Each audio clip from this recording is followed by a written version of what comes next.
Danny boy, welcome back. It's great to see you again, man. It has been a long time. A long couple of years with COVID and all that nonsense. We won't hang around on that though. 2019 we released this. Christmas. So nearly 2.5 years. Yeah, nearly 3 years ago we first met. Yeah, for sure. It's 3 years ago next month, pretty much. And we've got something pretty exciting for your club this month. Yes, we do. So we were 5-year-old? 5 and 8. Yeah, 5-year-old. Scotch Whisky Association. Yeah, sorry. We'll deem it a 5-year-old Two whiskey. casks, 1 5, 1 8. It's a 5-year-old. So a 5-year-old. At this time, there you go, sir. 15-year-old. Yeah. How about that? I am ecstatic. Pretty excited? Yeah, especially as Let's if you get go some in your through glass. the history of that, because we met, it was a quick fire thing. And we were in a Happened rush within, to get it out. 6-8 months, something like that, didn't it? Yeah, this one was a 2-year build. Well, from first talking about it, 2.5 years, Yeah. really, because it took us a few months to decide what we were going to do. We were messing around with different ideas. I think if I remember correctly, you said to me, let's do a grain. Yes. I want to do something different. Everyone's giving us single malts, and we want something interesting and new. And obviously we had done your first exclusive. Yeah. So I'm very grateful that you gave us an opportunity to do something a little bit out there. Is this the first grain that your club will receive? Second grain. Second grain. We had a blended grain from the Exceptional. Okay. 2020. Fantastic. February. And yeah, I've known since my first grain experience 6 months before that bottle that grain is something that we need to be doing with the club. Yeah. It's part of the journey, sharing new things, trying different things. If we just do what's popular, what everyone has, you're not learning, you're not finding out the nuances of the flavour that you like within whiskey. Whether that's rye, whether it's a wheat whiskey, it's a corn whiskey.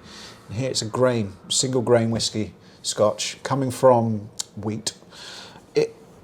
There's so many more flavours that we forget about. We get told it's just cheap whiskey, so you think, well, it's not very good. That's not right. Yes, there's a lot of cheap grain that gets put into blends to bring the price down. But there is so much potential of greatness with grains as well. It's a whole other aspect to whiskey. It gets overlooked so much, you're right, and it's a shame. It's actually quite interesting.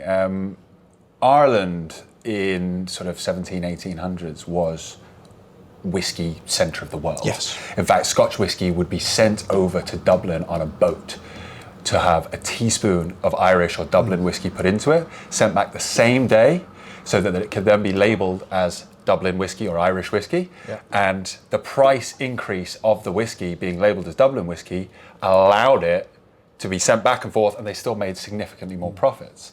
Now, it's really interesting. Ireland, as I say, whiskey capital of the world, so many distilleries there.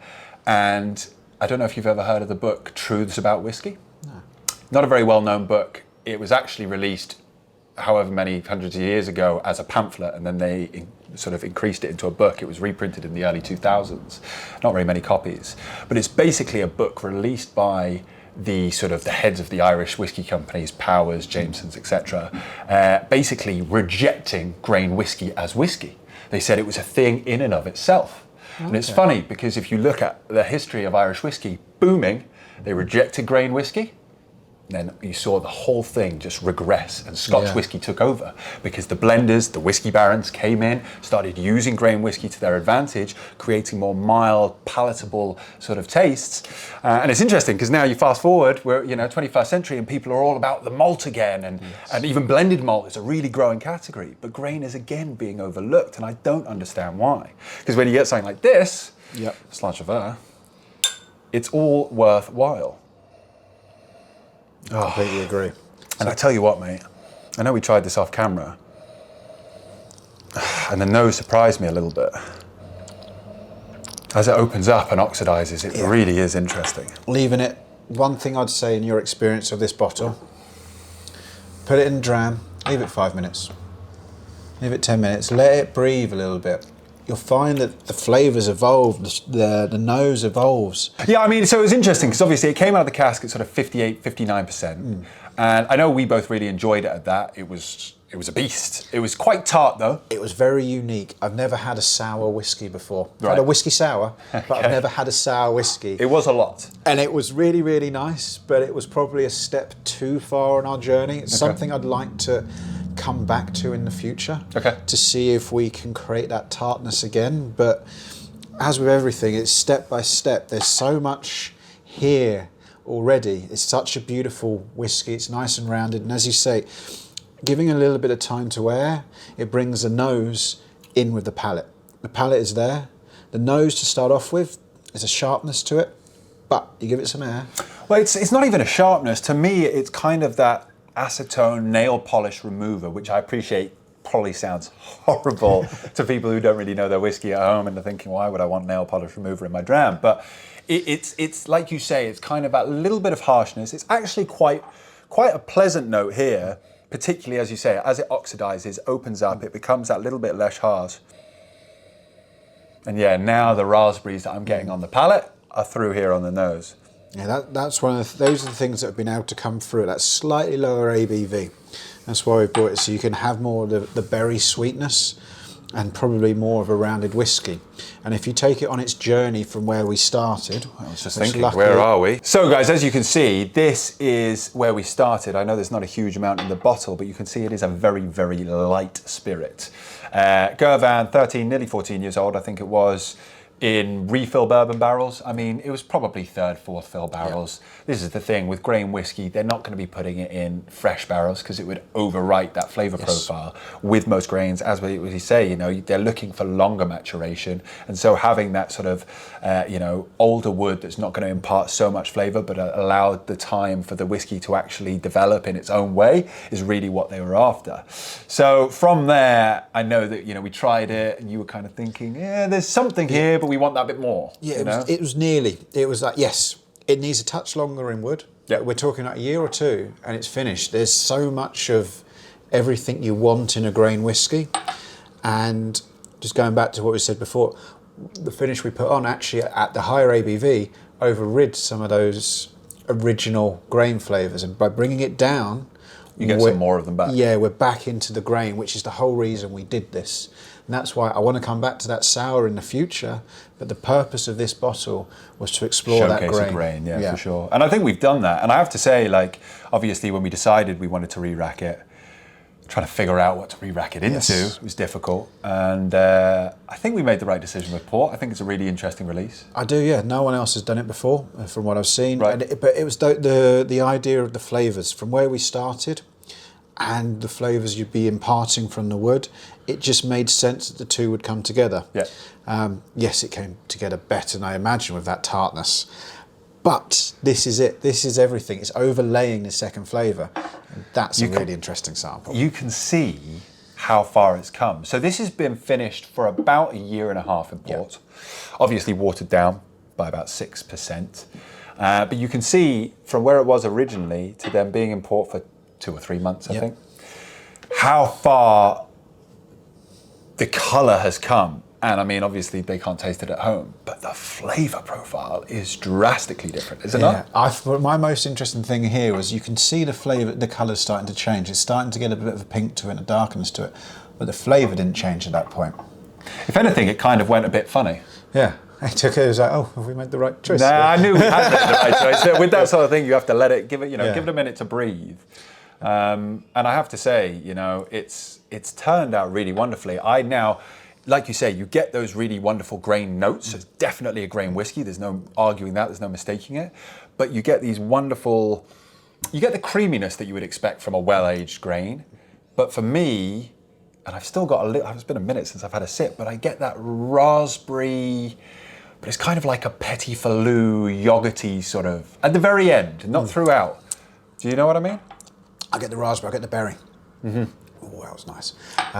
Summer berries. Yeah, that's it. And to go with that grain profile that we had in the beginning, it's like they've merged and they've been cooked together and they've become one, which is exactly what you want to do when you're finishing a whiskey, because there are, you know, there's different ways of or reasons to finish a whiskey. Some people, as you'll start to see, are doing it because they just need to cover something that's not great. For sure. And that's not actually merging the flavours together, that's overlaying a flavour. Whereas here you want a well-rounded dram, that's something that matches up well. Yeah, and it's brought the two together really, really well. And that's what that dropping of the ABV slightly has done. Mm-hmm. It's allowed the two to be one.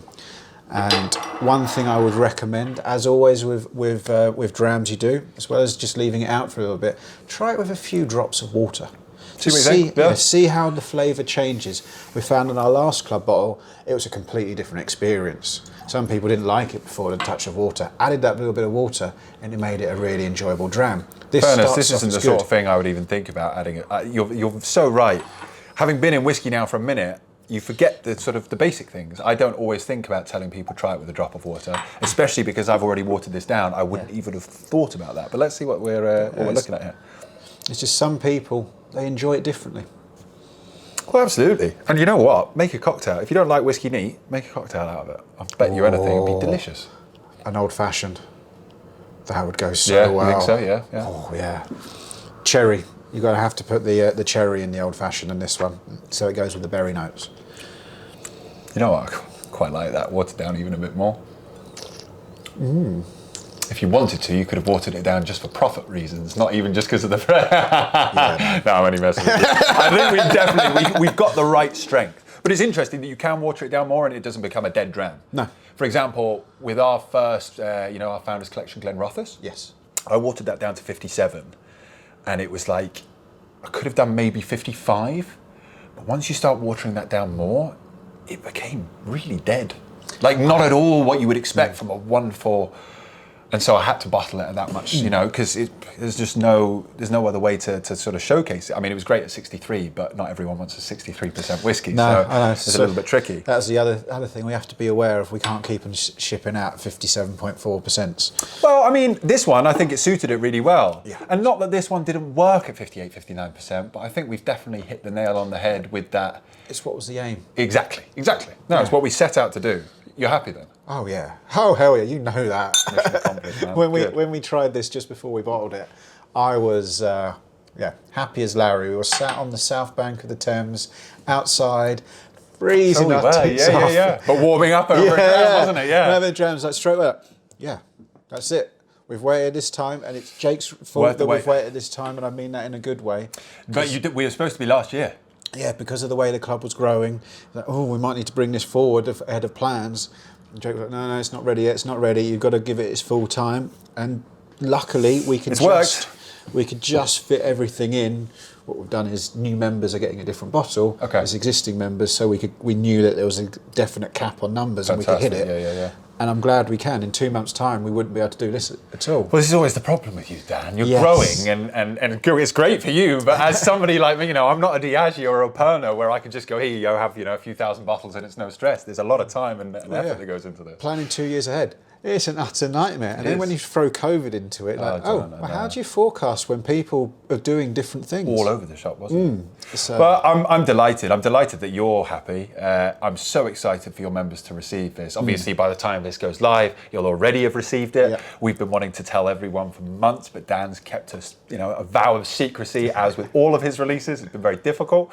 But look, it's great to see you again. How is the club, by the way? It looks like it's going great. But it's lovely. We've got such a nice community. We've spent a lot of time getting people together within the group, so within the club. So we have a Facebook community and a Discord community where people can just chat and be whiskey. We've got the festivals going on.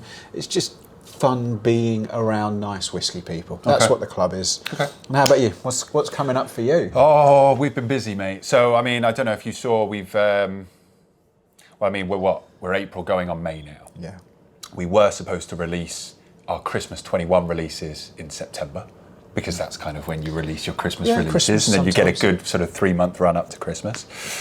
We released them 2 weeks ago. It's only about 6-7 months late. It's been tough. It has been really tough. I keep a smile on my face because, no one's going to listen if you're complaining. But we've struggled with bottling facilities, with getting stuff out on time. I'm really delighted. Recently, we've managed to get back in with Whisky Broker. They've just been so busy that they didn't have space for us to be doing all the bottlings and coming up to do filming, because obviously we want to showcase what we're doing to all of our sort of all of our customers and our community. So back in with them now. We're actually going up next month. We've got 3 very exciting releases, the 3 oldest whiskies we've ever bottled. Do you mind sharing what they are? No, you vowed us to secrecy. I'm even stum, my guy, I'm sorry. But really excited about that. Most recently, the 2 releases we've just had out are Highland Single Malt, which is an undisclosed Highland distillery. Absolutely delicious, really spot on. Very classic expression from the distillery. But also a Bruichladdich, which for me, you know how much I love my Bruichladdich. Yeah. Obviously, we did a Port Charlotte, whenever it was last year. Maybe it was even the year before, I can't remember now. But basically a Port Charlotte Von Romanet wine cask. It was 13 years old. Yeah. It sold out like nothing else. One of my favourite whiskies I've ever had to date. And I managed to get another cask very similar. Basically, Mark Rainier obviously bought the distillery, brought all of his wine connections. And so these whiskies that are put in absolutely amazing wine casks. We were lucky enough to get a Bruichladdich from a Mouton Rothschild wine cask. So we've just released that. It's a 9-year-old, exclusively matured in MRC. Talking about tart, rich. That's kind of that, anyone who's listening thinking, I want a tart, rich, full on, that's what you'll get from our Bruichladdich. It is a beast, and we released it at cask strength, which I think is 63.9. So yeah, put some hairs on your chest. And again, with that one, adding water, wow, you really have an experience. So yeah, it's great. Now that I've got them out, I'm a little bit less stressed. Obviously, when you don't have any product on the shelves, it's not a nice feeling. But we've got a lot of interest from overseas, which these next 3 releases will cater for. Yep. We should have some small batch stuff coming at the end of the year. So obviously thus far, everything has been single cask, other than the releases with you, and our bespoke bottlings that we've done. But everything under the Whisky Baron brand has been single cask. So it'll be nice to get, a release where there's 1,000 bottles or a few thousand bottles even. We're looking at doing one release with between 4,000 and 5,000 bottles, if not at the end of this year, maybe the beginning of next. So yeah, you're actually able to get it out there a little bit. It'll be nice and share with more people. But that's why I love working with you. We're actually able to get a product out, goes out to your club, We get to enjoy it, just get people enjoying good whiskey. Yeah. That's it. That's what we're here for. That's what the it's all whole about. point of this. Enjoying our hobby with other people. Well, as always, Dan, it's a pleasure to sit down and chat shit with you. But it's even more of a pleasure to bottle great whiskey with you for your club. I hope that it's as well received as the last one was. I was, really, really pleased with how everyone received the last one. Obviously, it was rushed. This time, we've had a bit more time, so hopefully the response will be even better. Yeah, I like we've got this one has been a theme. Last one was we've got this really good cask. We need more. This one is right. This is what we want to create. This is what we're aiming for, and this is what we're going to work towards. And whenever we deviate, we always bring it back to this is what we're going for. And that clarity, I believe, and I hope you agree, has created a really good whiskey. I'm also happy for you to say no, you don't like it. Just tell me why. What is it we're missing? What is it that you'd like to see different? Well, this is it. I mean, like you say, not that many people try grain whiskey, and your club is kind of targeted towards people who are looking to explore whiskey, not people who know everything about whiskey, right? So hopefully, guys, you'll have given this a try. Like I say, hopefully you enjoy it. But let us know your thoughts. Drop us in the comments below. Obviously, keep up to date with everything that's happening in the Summerton Club, and Whisky Baron. Hit us up at the Whisky Baron. We'll look forward to seeing you soon. Slice of that there.